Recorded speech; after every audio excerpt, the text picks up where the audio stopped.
నమస్తే అమ్మా. నమస్తే అమ్మా జయలక్ష్మి. అమ్మా, హ్మ్. స్నానం చేయకుండా హ్మ్. కొన్ని పనులు అస్సలు చేయకూడదంటారు. హ్మ్. ఏంటమ్మా లిస్ట్ ఏంటి? అసలు ఎందుకు చేయకూడదు? స్నానం చేశాక ఏం పనులు చెయ్యాలి అని. స్నానం చేశాకే ఈ పనులు చెయ్యాలి ఓహ్! అని చెప్పేది. ఆ! అమ్మా, తప్పనిసరిగా నిద్ర లేవంగానే స్నానం చేయాలమ్మా. నిద్ర లేవంగానే అంటే కొంతమందికి అవకాశం ఉండకపోవచ్చు. ఏమంటే కొంచెం పాచి పనులు చేసుకోవాలి. ముఖ్యంగా ఆడవాళ్ళ దగ్గరికొచ్చేటప్పటికి పాచి పనులు అవునవును. చేసుకోవాలమ్మా. మళ్ళీ చెమట పడుతుంది అని. అంతవరకు పర్వాలా. హ్మ్. కానీ కొన్ని పనులు మాత్రం స్నానం చేయకుండా అసలు చేయకూడదమ్మా. ఓహ్! ఉదాహరణకి హ్మ్. దేవుడి దగ్గరికెళ్ళడం, దేవుడి గది శుభ్రం చేసుకోవడం, దేవుడికి పూజ చేయడం, ఇవన్నీ శుచిగా చేయాలి. హ్మ్. అట్లాగే వంట చేయడం, వంట కూడా స్నానం చేసే చేయాలి. ఓహ్! దీనికి చాదస్తమా? మడిగట్టుకోవాలా? మీరేమిటలా పాతకాలపు వాళ్ళలా మాట్లాడుతున్నారు అని అంటారు. పాత, కొత్త కాదమ్మా. అన్నం నోటితోనే తినాలి అని చెబితే పాతకాలం వాళ్ళు చెప్పినట్టా? కుడి చేత్తోనే తినమని చెప్తే అది చాదస్తమా? అదే కదా! కదా! హ్మ్. అట్లా కొన్ని ఆరోగ్య సూత్రాలను అనుసరించి చేయాల్సింది. ఎందుకు అంటే, ఎందుకు అన్నది ముందర తెలిస్తే, ఏమిటి అన్నది తర్వాత తెలుసుకుందాం. అవునవును. ఎందుకు స్నానం చేసిన తర్వాతే కొన్ని పనులు చేయాలని చెప్పాము అంటే, ఈ స్నానం ఎప్పుడు స్నానం? ఉదయం ఉదయం స్నానం. స్నానం. సాయంకాలంది కాదు. ఉదయం స్నానం చేసిన తర్వాతే ఎందుకు చేయాలంటామంటే, రాత్రి పడుకున్నటువంటి సమయంలో శరీరంలో నుండి చాలా రకాలైన వ్యర్థాలు వస్తాయి. కారణం ఏమిటంటే, నిద్రపోయేటప్పుడు మన శరీరం చా మన శరీరంలో జీవక్రియ, జీవ ప్రక్రియ, మెటాబాలిక్ యాక్టివిటీ అంటారు. అది చాలా వేగవంతంగా జరుగుతుంది. అంతేకాకుండా శరీరంలో మనకు కనపడనటువంటి లోపల ఉన్న అవయవాలు ఉన్నాయి కదా! హ్మ్. అవన్నీ శుభ్రపడతాయి. అవి శుభ్రపడేటప్పుడు ఏమవుతుందమ్మా, ఇల్లు చిమ్మితే ఏమవుతుంది? ఇల్లు శుభ్రం దుమ్మొస్తుంది. చేసుకుంటే దుమ్ము, చెత్త వస్తుంది. దాన్ని బయటపడేయాలా? అవును. ఈ పనే మనం పొద్దున్నే చేస్తాం. చేస్తాం గదా! మన శరీరంలో ఉండేటటువంటి అన్ని ద్వారాల నుండి, అన్ని రంధ్రాల నుండి వ్యర్థాలొస్తాయి. ఆ! నోరు కడుక్కుంటాం, కళ్ళు కడుక్కుంటాం, ముక్కు కూడా కడుగుతాం. అవును. లేదంటే కనీసం స్నానం చేసేప్పుడన్నా కడుగుతాం. సరే, ఇతర ద్వారాలు తెలుసు. హ్మ్. మలమూత్ర విసర్జనలు అయిపోతాయి. కానీ ఇంకొకటుంది, కంటికి కనపడనిది అత్యధికంగా ఉండేది. స్వేద గ్రంథులు. హ్మ్. ప్రతి రోమకూపంలోనూ ఒక స్వేద గ్రంథి ఉంది. దాంట్లో నుండి అనేకమైనటువంటి వ్యర్థాలు స్వేదం రూపంలో బయటకొస్తాయి. చెమట ప్రతిరోజు కూడా. రూపంలో. ప్రతిరోజు ప్రతి రోమకూపం నుండి వస్తాయి. అందువల్ల ఇదంతా కూడా చికాకుగానే ఉంటుంది. అదంతా శరీరం మీద పెట్టుకుని వంట చేస్తే ఏం బాగుంటుందమ్మా! శుచిగా ఉండి చేయాలని చెప్పారు. ఈ శుచికే మడి లాంటి పదాలు వాడారు. అది చాలా శాస్త్రీయమైనటువంటి పదమే గానీ, నిత్యకృత్యంలో దాన్ని మనం దురర్థంలో వాడుతున్నాం. అవునవును. పొలానికి మడి కట్టారండి అంట. మడి కట్టడం అంటే ఏంటి? ఏమన్నా మడి బట్ట తెచ్చి కట్టారా? కాదు. నీళ్లు బయటికెళ్ళకుండా ఒక ఒక కట్ట కట్టాం. అడ్డుకట్ట. ఒక ఆ! అడ్డుకట్ట కట్టాం. బయట నుంచి చెత్త లోపలికి రాకుండా అడ్డుకట్ట కట్టాం.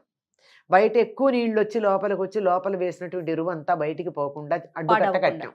ఇట్లా దేనికది ఇటు అటు, అటు నుంచి ఇటు లీక్ అవ్వకుండా ఉండడానికి అవును. కట్టే కట్టకి మడని పేరు. ఆ! అట్లా కట్టుకునే అర్థంలో వాడి, అది ఇప్పుడేదో చాదస్త పదంలాగా మనం వాడుకుంటున్నాం. అవునవును. కనుక మడి కట్టుకోనవాలి పదం వాడొద్దు. హాయిగా స్నానం చేసి, ఉతికి ఆరేసినటువంటి శుభ్రమైన వస్త్రం కట్టుకొని గనక వంట చేసినట్టయితే ఆరోగ్యకరంగా ఉంటుంది తినేవాళ్ళకి. వండేవాళ్ళకి బావుంటుంది. అసలు స్నానం చేశాక ఎంత హాయిగా ఉంటుందమ్మా! అబ్బా! ఎంత ఒంటి మీద ఉన్న అస్సలు ఆ చెత్తంతా కంఫర్టే పోతుంది. వేరు. ఆ సుఖమే వేరు. అందుకే ఎన్నో సందర్భాల్లో చికాకుగా ఉంటే స్నానం చేయండి అని చెప్తాం. అవును. ఆ విధంగా స్నానం చేసి వంట చేయడం, స్నానం చేసి భోజనం చేయడం చేయాలి. చాలా మంది తినేసిన తర్వాత స్నానం చేస్తారమ్మా. ఫ్రెష్‌గా ఉంటది ఒకేసారి. బయటికి వెళ్ళేవాళ్ళు కొంతమంది ఆ! మొత్తం పనులన్నీ చేసేసుకొని టిఫిన్ అయితే టిఫిను, లంచ్ అయితే లంచ్ వాటెవర్ ఇట్. హ్మ్. అది తినేసిన తర్వాత స్నానం చేసి అప్పుడు బయటికి వెళ్తారు. హ్మ్. అది నిజంగా ఇది అనారోగ్యాలకి, చాలా అనారోగ్యాలకు కారణం అమ్మ. చాలామంది నేను గమనిస్తూ ఉంటాను, నిద్ర లేవంగానే నోట్లో బ్రష్ పెట్టుకుని వంటింట్లోకెళ్ళి హ్మ్. అవును. ఒక స్టవ్ మీద పాలు, ఒక స్టవ్ మీద నీళ్లు పెట్టొచ్చి బ్రష్ చేసుకుంటారు. పూర్తవుతుందప్పుడు. హ్మ్. ఆ తర్వాత కాఫీ తాగి అప్పుడు కుక్కర్లన్నీ పెట్టేసి ఆ తర్వాత కొన్ని పనులు చేస్తారు. అవన్నీ తీసేసి వంట అంతా చేసేసి నీట్‌గా చాలా అందంగా టేబుల్ మీద సర్వ్ చేయడానికి నీట్‌గా పెట్టి అప్పుడు వెళ్లి స్నానం చేసొస్తారు. ఇది చాలా మందిలో నాకు కనపడుతున్నది. కానీ అది స్నానం చేసి వంట చేసి కావాలి అంటే మళ్ళీ కాళ్ళు చేతులు మొహం కడుక్కోండి. వేరే బట్టలు మార్చుకోండి. హ్మ్. అంతే కదా! బయటికెళ్ళాలి అంటే వేరే బట్టలు వేసుకుంటారు అవునవును. కదా! వేసుకుంటాము. ఈ పనులు చేసేటప్పుడు వేసుకున్న బట్టలు వేసుకోరు కదా!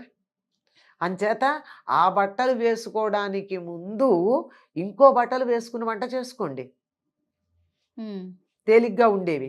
హ్మ్. కానీ దీనివల్ల ఏమవుతుంది? మీరు ఇంట్లో వాళ్ళందరికీ కూడా ఒక రకమైనటువంటి అనారోగ్యాన్ని పంచుతున్నారు వంట చేసేవాళ్ళు. ఆడవాళ్ళైనా, మగవాళ్ళే. అవును. అందరూ ఆడవాళ్ళే వంట చేస్తున్నారని ఏం చెప్పొద్దండి. హ్మ్. మగవాళ్ళు చేసినా తప్పే. ఎవరు చేసినా తప్పే. తర్వాత మీరన్నట్టు తిని తిని స్నానం చేయడం. ఇది ఎట్టి పరిస్థితుల్లో చేయకూడదు. హ్మ్. కనీసం ఇది కంటికి కనపడట్లేదు ఈ శుచి. తిన్నాక స్నానం చేయడం అనేది చేస్తే మాత్రం అనారోగ్యం వస్తుందని ఆధునిక వైద్య శాస్త్ర పరిశోధకులు చెప్తున్నమాట. హ్మ్. ఎందుకు అంటే తినంగానే స్నానం చేస్తే ఏం జరుగుతుందమ్మా? మొత్తం రక్తం అంతా కూడా హాయిగా ప్రవహిస్తుంది. అవును. అందుకే మంచి వేడి నీళ్ళ స్నానం చేయంగానే స్నానం చేసి ఒళ్ళు తుడుచుకున్నాక చెమట పడుతుంది. ఆ! చాలామంది ఫ్యాన్ ఏసుకుంటారు. చాలా తప్పు. జలుబు చేస్తుంది దానివల్ల. స్నానం చేయగానే ఒళ్ళు తుడుచుకుంటూ ఫ్యాన్ ఏసుకుంటారు. వేసవికాలంలో చెమట అవునవును. పడుతోందని. దానివల్ల వెంటనే జలుబు చేసే ప్రమాదం ఉంది. ఓహో! అందువల్ల వేసుకోకూడదు. అంటే లోపల ఉన్న వ్యర్థాలన్నీ బయటకొచ్చేస్తున్నాయన్నమాట. హ్మ్. ఎలా వస్తున్నాయి? ఆ గోరువెచ్చని నీళ్లు పోసుకునేటప్పటికి లోపల ఉన్నటువంటి రక్తనాళాలన్నీ కూడా చక్కగా వ్యాకోచించి, రక్తం బాగా ప్రసరించి, వ్యర్థాలు బయటకొచ్చాయి. ఓకే. రానియండి ఏమవ్వదు. అవే ఆరతాయి. చక్కగా ఒంటికి ఉన్న బట్టకు ఆరిపోతాయి. అందులో ఈ వచ్చేటటువంటి చెమటలో వాసన గాని, వ్యర్థాలు గాని ఉండవు. హ్మ్. ఒట్టిదే ఉంటుంది. అవును. అప్పుడే స్నానం చేస్తాం గదా! అప్పుడే స్నానం చేసుంటాం గానీ వ్యర్థాలుండవు. లోపల క్లెన్జింగ్ మాత్రమే ఉంటుంది. ఓకే. కనుక ఇలా జరిగేటప్పుడు రక్తమంతా ఇలా అవుతుంటే నీకు అన్నం తినేసి వెళ్లి స్నానం చేస్తే ఏమవుతుంది? అది అరగడం బదులు రక్తాలే శుభ్రపడుతూ ఉంటాయి. అన్నం అలాగే బరువుగా ఉంటుంది. అది అరగడం అన్నది జరగదు. హ్మ్. అంతదాకా ఎందుకమ్మా? మోకాళ్ళ నొప్పులు రావడానికి కలిగినటువంటి కారణాన్ని అమెరికన్ విశ్వవిద్యాలయాల్లో పరిశోధన చేసి చెప్పినది విషయం తెలుసా మీకు? బాత్రూమ్‌కి వెళ్ళడానికి ముందు మంచినీళ్ళు తాగి వెడితే మంచిది. వెళ్ళొచ్చిన తర్వాత నీళ్లు తాగితే కిడ్నీలో స్టోన్స్ ఫార్మ్ అయ్యే అవకాశం ఉంది.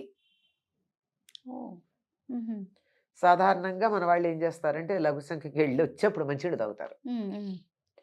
తాగి వెళ్ళాలి. ఓహో! రాంగానే తాగకూడదు. తర్వాత నిలబడి తాగకూడదు. ఆ!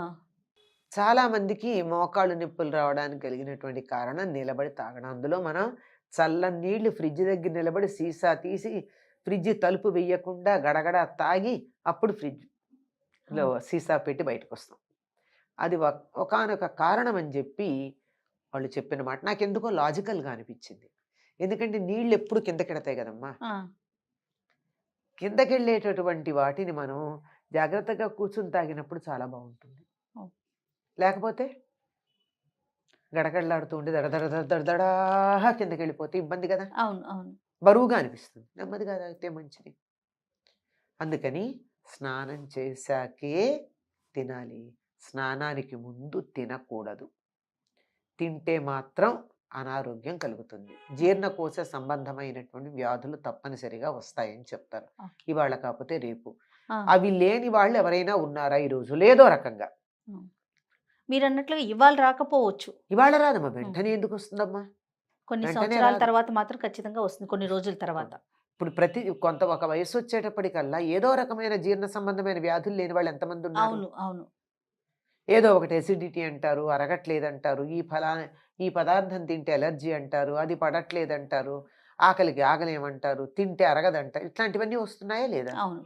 ఇలాంటివన్నీ రకరకాలు. ఇది ఒకే రకంగా వస్తుంది, ఒక రకంగా ఉంటుందని చెప్పలేం. రకరకాలుగా అది వ్యక్తం కావచ్చు. అందువల్ల ఆహ్, ఉదయం లేవగానే స్నానం చేయాలి.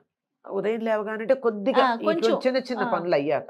ముఖ్యంగా పూజ, భోజనము, వంట ఇలాంటివన్నీ కూడా స్నానం చేశాక చేయడమే బాగుంటుంది.